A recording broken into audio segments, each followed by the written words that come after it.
বিএনপির নেতাকর্মীরা যে কোনো অপকর্মে লিপ্ত হলে তাদের বিরুদ্ধে কঠোর ব্যবস্থা নেওয়ার কথা জানিয়েছেন বিএনপি চেয়ারপারসন খালেদা জিয়ার উপদেষ্টা মিজানুর রহমান মিনু।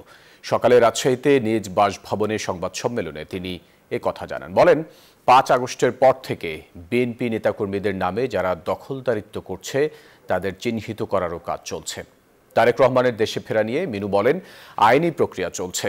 শেখ হাসিনাকে ফিরিয়ে এনে বিচারের মুখোমুখি করার দাবি জানান তিনি।